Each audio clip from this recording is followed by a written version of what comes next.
you've used the term global jihadist movement and thus identified the global jihadist movement as the focus of America's fight against terrorism. Isn't it a fact that the global jihadist movement is very closely linked to the teachings of Wahhabism? Yes or no? Yeah, I would say they draw inspiration in a perverted sense, but yes, I would say, and Robert may want to elaborate on that. But the two big global jihadists are Al Qaeda and ISIL. And they draw their inspiration from the Wahhabi strain of Islam, isn't that correct? Yes.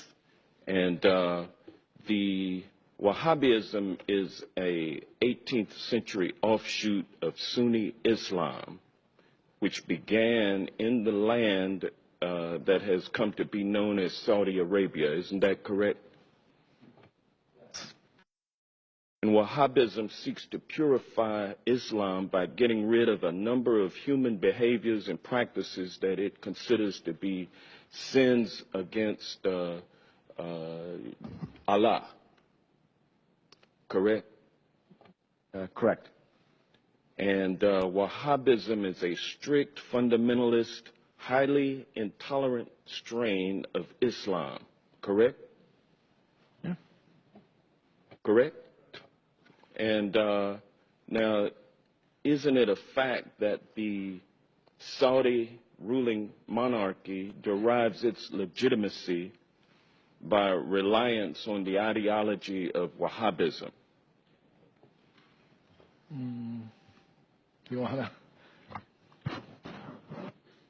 The Saudis are riding a tiger.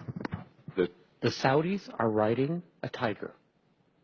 So if you will answer what the I'm question, saying, isn't it a fact? No, I wouldn't put it that way. I would say it's not a fact that they depend solely on Wahhabism for their legitimacy. They derive legitimacy from a variety of things.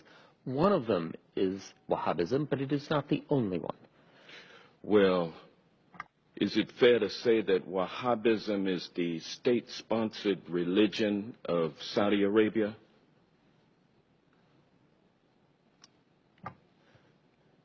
Yes. The Saudi government sanctions Wahhabi imams in their major mosques. Well, as a matter of fact, the Saudi monarchy promotes Wahhabism through official state-sponsored mosques and through religious schools known as madrasas all over the world. Isn't that correct? Yes. And isn't it true that the Saudi government, Wahhabism throughout the world, based on its oil and gas revenue? Absolutely, the government's revenues, directly or indirectly, help the proselytizing that you mentioned. And the Wahhabism ideology lines up with the ideology of ISIL. Isn't that correct? I would say no. For example, the Wahhabis in Saudi Arabia, the official ones, do not kill Shia. They persecute them. They do not have equal rights. They do not have equal rights, but they don't kill them.